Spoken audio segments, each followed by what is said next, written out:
saja. Tinggi. Oke, Bismillah, ulun rekam setelah.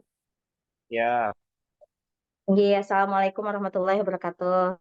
Waalaikumsalam warahmatullahi wabarakatuh. Terima kasih banyak Ustaz sudah meluangkan waktu pian. Ya, Jadi ulun bisa melakukan wawancara hari ini. ya, Jadi, sama-sama saja.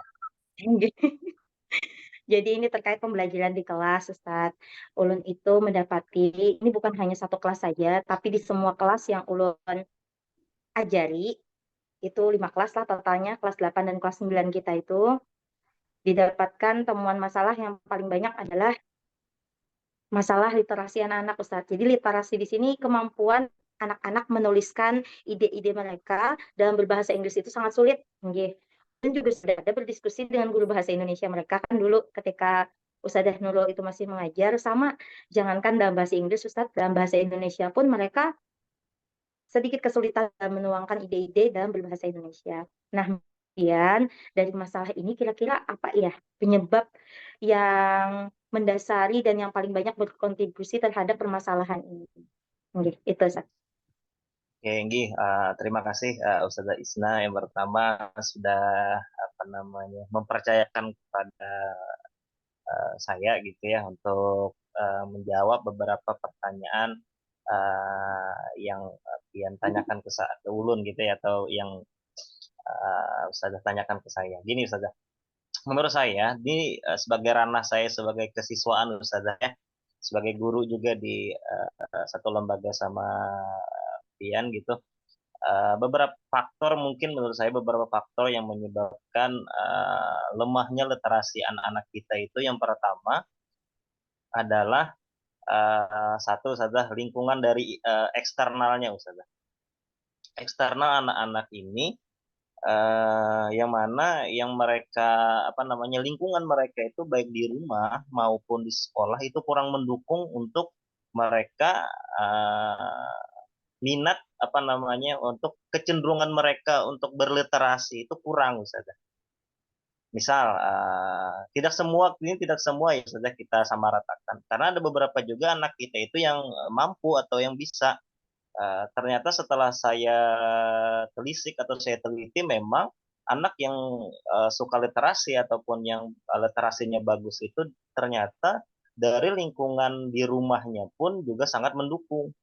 Nah, sehingga sangat berefek ketika dia berada di sekolah tadi. Nah, contoh saya sebutkan satu nama. Waktu itu ada Mbak Salma sudah lulus, Mbak Salma itu anak dari ustazah kita yang di SD, Ustazah Aminah. Dia itu bisa menghabiskan 1 sampai 3 buku dalam 1 pekan. Kenapa? Karena memang keluarga di rumahnya itu sangat mendukung dengan apa namanya, dengan hobinya atau dengan literasi itu, sehingga dia di sekolah maupun di rumah dia kebiasaannya jadinya membaca. Akhirnya ketika kita pernah mengadakan lomba menulis, hasil tulisannya, hasil karangannya pun bagus gitu saja. Dan ada beberapa anak lagi yang memang satu tipe dengan Mbak Salma itu. Nah, jadi apa namanya? Menurut saya faktor yang pertama itu adalah faktor eksternalnya dulu, Ustazah, yang mempengaruhi anak-anak itu. Baik pun di sekolah juga. Di sekolah itu menurut saya juga, Ustazah, kita kurang maksimal juga dalam dalam literasi ini. Buktinya kita cuma sekarang ini Ustazah ya, kita nggak bisa lagi satu apa namanya per hari mengadakan agenda literasi itu. Nah, adanya sekarang itu kan cuma 1 pekan, 1 kali di hari Senin. Nah, ini juga sangat mempengaruhi Ustazah. Ketimbang kita program literasi per hari kemarin. Nah, seperti itu. Itu Ustazah, itu yang pertama.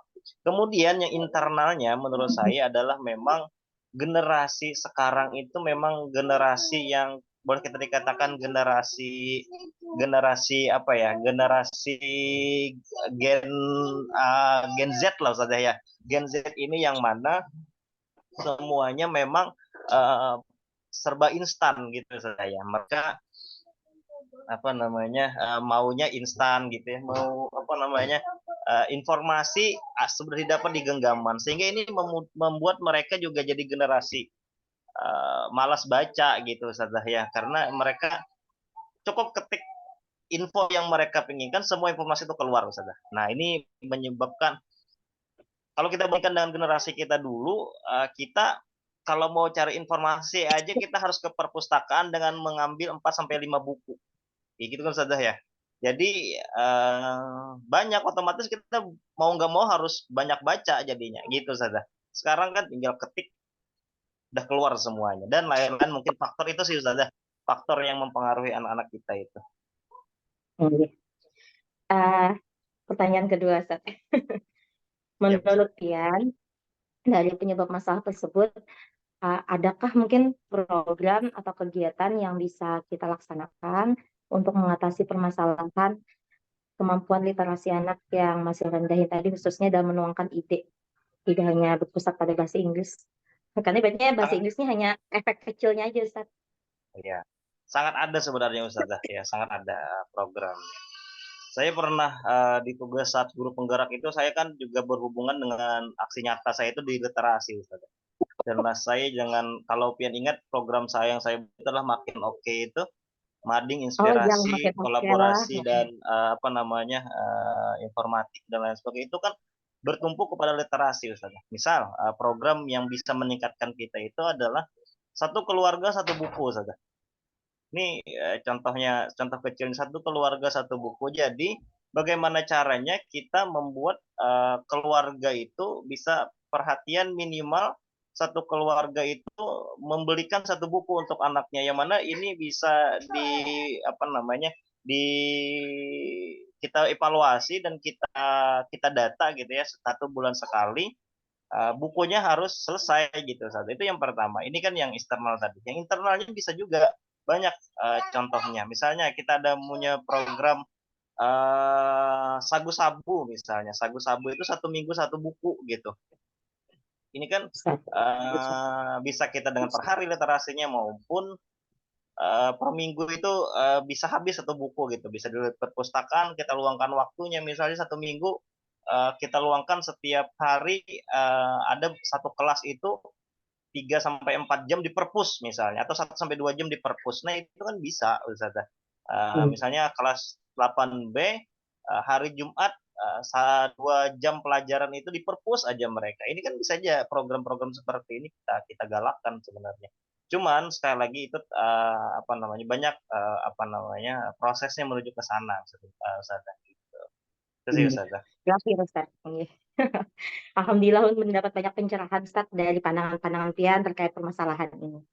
Nah, yang terakhir ini terkait kemampuan komunikasi anak, Ustaz. Jadi kan ketika di pembelajaran di kelas itu, ulun meminta anak-anak pun jikalau seandainya they cannot explain in English, they can explain in Indonesian. But they also even cannot explain in Indonesian as well. They very hard to explain what they mean even in Indonesian. Jadi mereka tuh sangat sulit, Ustaz, menjelaskan apa maksud mereka itu dalam bahasa Indonesia. Sampai mereka request, Ustaz, ini Ustazah ulun bolehkah pakai bahasa Banjar aja? Nah, jadi ulun, ya kalau misalkan nggak pakai bahasa Inggris nggak apa-apa, solihah gitu, solih ya. Kebanyakan di putkes sih Ustadz yang seperti ini gitu. Nah, jadi kalau misalkan ulun perbanding nih kemampuan komunikasi anak putri dengan anak putra, itu anak putra memang sangat perlu bantuan karena dalam bahasa Indonesia pun mereka juga kesulitan untuk mengungkapkan ide-ide mereka gitu. Dan banyak sekali jeda keterbat apa namanya jeda-jeda mereka ngomong itu nah sampai gitu.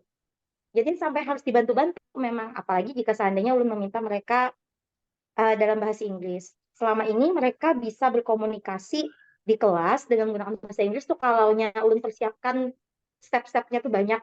Kalau mereka bisa akhirnya berbicara dengan bahasa Inggris tuh Zat, itu panjang ceritanya. Jadi ada promnya, ada sampai ulun minta menghafal beberapa dialog kayak gitu nah Ustaz.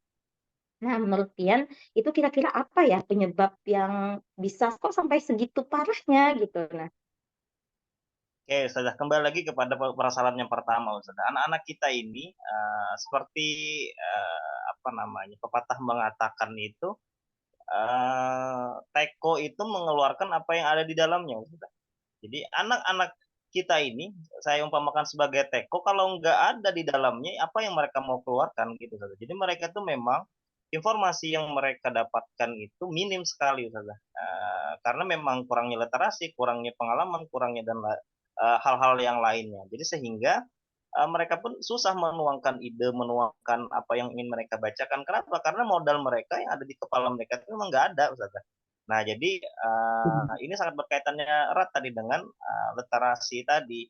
Karena mereka kurangnya baca, kurangnya pengalaman, kurangnya pergaulan, sehingga kurangnya apa nama istilahnya sosialisasi gitu dengan teman yang memang suka misalnya punya pergaulan luas dan apa pengalaman yang banyak itu akhirnya mereka apa namanya susah mengeluarkan ide-ide, susah mereka menyampaikan ide-ide mereka karena memang ya bisa dikatakan itu memang mereka minim sekali literasi, minim pengalaman dan lain-lainnya. Jangankan anak-anak kita, Ustazah, kita sebagai orang dewasa pun juga sama merasakan gitu ya.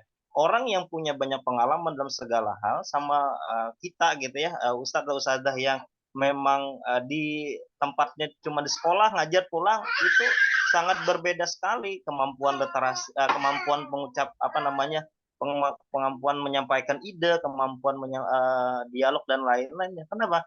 Karena tadi kurangnya pengalaman, kurangnya literasi dan lain-lainnya. Ini sudah mungkin menurut saya penyebab utama itu kurangnya. Mereka itu nggak kurang bacaan loh, saja. Nggak kurang bahan bacaan anak-anak itu, tapi mereka tuh hanya kurang memahami, kurang mencerna dan kurang apa namanya, kurang menyerap informasi yang ada. Itu Ustazah. Jadi Hmm. akhirnya mereka kesusahan di sana mengeluarkan ide. Sama guru bahasa, jangankan bahasa Inggris saja, bahasa Arab pun juga sama halnya seperti itu. Saya sangat tahu sekali step by stepnya bagaimana bisa mereka itu berdialog.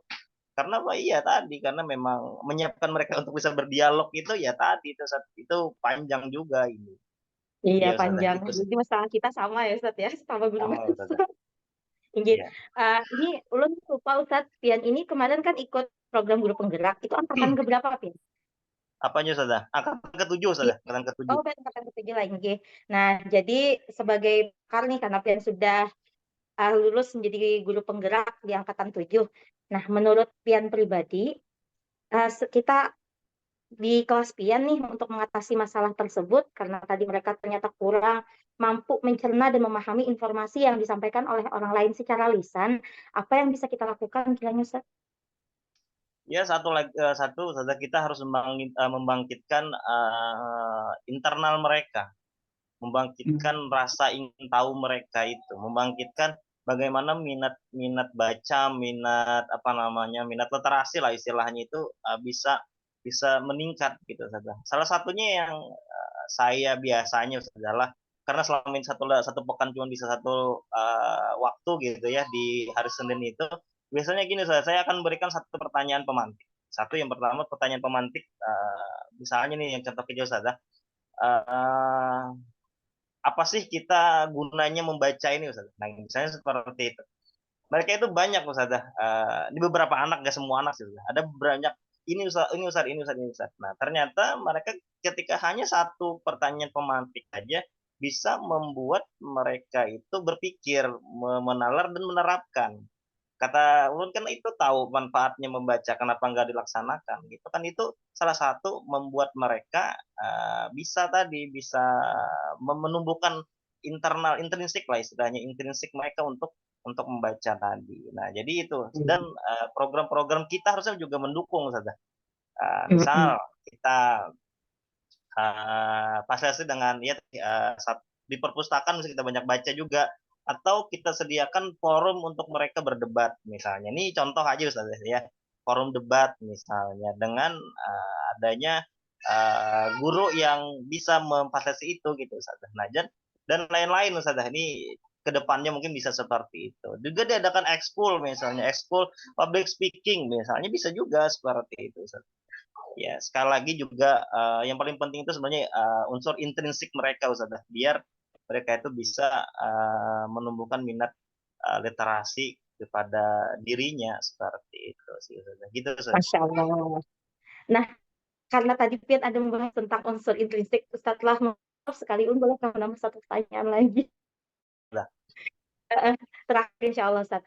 Jadi tadi kan bahwa intinya dari permasalahan ini yang bisa kita lakukan itu adalah meningkatkan motivasi intrinsik mereka. Nah, kita sebagai guru, Ustadz, apa sih yang bisa kita lakukan untuk meningkatkan motivasi intrinsik siswa terkait permasalahan literasi ini? Karena itu berdampak pada kemampuan mereka mengeluarkan gagasan, baik itu secara tulis maupun lisan, in the language gitu, Ustadz.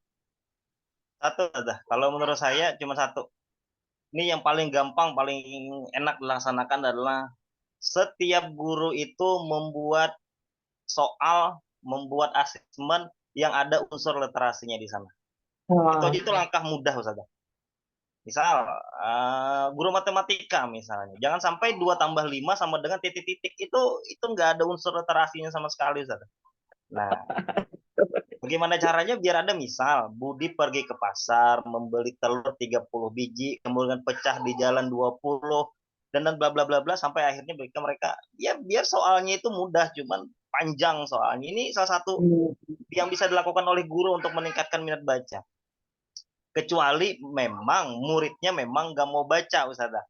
Nah, jadi apa namanya istilahnya itu usaha guru sudah dilaksanakan. Nah, seandainya mereka nggak mau baca, nah itu terserah mereka aja lagi. Nah, gitu, Ustazah. oke. Itu hal Terima kasih yang banyak, Ustadz. paling mudah Oh, dilaksanakan. Iya, Ustazah. iya. Cuma satu ya, Ustadz, lah. Adakah lagi mungkin yang bisa kita lakukan, Ustadz, realnya? Ya salah satunya juga yang paling yang kedua mungkin adalah yang bisa kita lakukan itu adalah selain membuat soal atau asesmen menggunakan Mhm. soal-soal literasi adalah dengan ketika kita ngajar itu kasih saja apa namanya motivasi-motivasi kepada anak-anak, motivasi bagaimana manfaatnya orang suka membaca, orang suka kan literasi itu bukan cuma soal membaca, Ustazah, ya. Literasi itu banyak, Ustazah, dari cara mereka apa namanya melihat sudut pandang sesuatu itu juga literasi, Ustazah. Bagaimana mereka menuangkan ide itu pun juga literasi. Nah, jadi rangsang aja mereka ke arah hal-hal yang ke sana. Jadi itu sangat bisa dilakukan oleh guru. Gitu sih, Ustazah. Masya Allah, Alhamdulillah. Terima kasih banyak Ustadz Roy atas waktunya hari ini. Nggih, kalau mendapatkan begitu banyak ide-ide inspirasi dan Insya Allah percakapan kita hari ini nih bukan hanya sekedar untuk memenuhi tugas ulun lah, tapi Insya Allah juga akan ulun upayakan diaplikasikan dalam pelajaran ulun nantinya. Terima kasih banyak Ustadz atas waktunya. Bersama, Ustazah. Semoga Allah balas kebaikan tiang. Amin. Nggih. Tafadhol Ustadz. Kalau Izin pian keluar, mau Ustazah. nggih, nggih, Iya. silakan Ustadz.